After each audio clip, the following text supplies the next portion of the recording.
Okay, off to some fun stuff.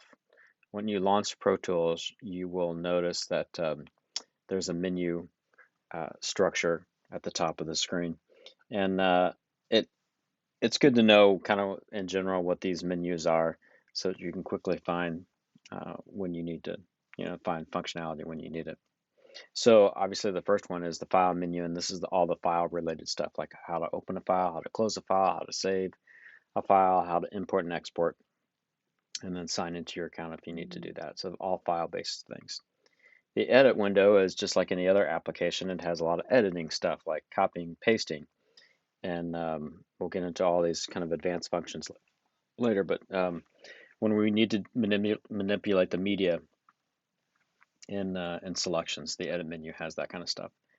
The view menu is displays specifics about what you view inside of Windows. So we're looking right now at our edit window, so we could customize our edit window views by selecting some of these options.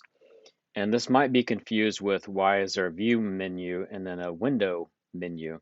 So the view menu is to do things that are parts of a window. So I want to see different views in this window.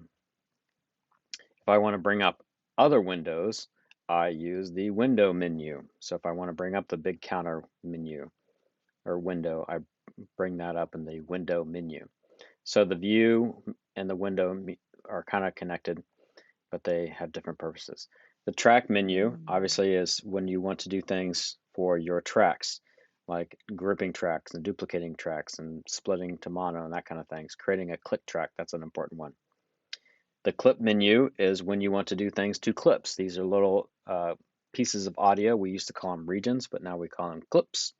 So things like looping and unlooping and locking and unlocking. So clip gain, these are the kind of things that you would do for on clips. Events are mostly things about MIDI.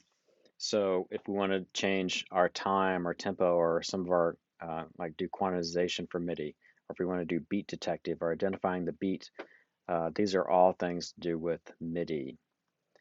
The audio suite menu is processing that we do in non-real time.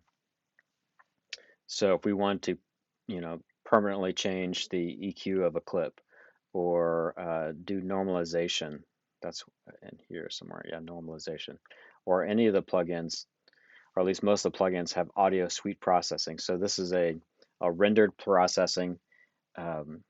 It's not a real-time processing. The options menu is when we want to do things that toggle on or off. So do we want the loop record toggled on or off? Do we want solo mode? So there's setup and options. These are kind of related, but the options menu are things that you can toggle on and off, and the setup menu are things that bring up a dialog box like we saw before, like the playback engine dialog box. We talked about window. That's how we bring up different windows and how some advanced functions like configuring windows, that kind of thing. The avid link menu is to do things via that avid link. We can, there's some advanced things with link like finding talent and looking at people's projects and that kind of stuff. And of course, the help menu is just like any other application where you can search for help. It's a great place to find a PDF or a document showing all the shortcuts, and of course the Pro Tools manual, or what they call the Pro Tools reference guide. So that is the Pro Tools menu structure.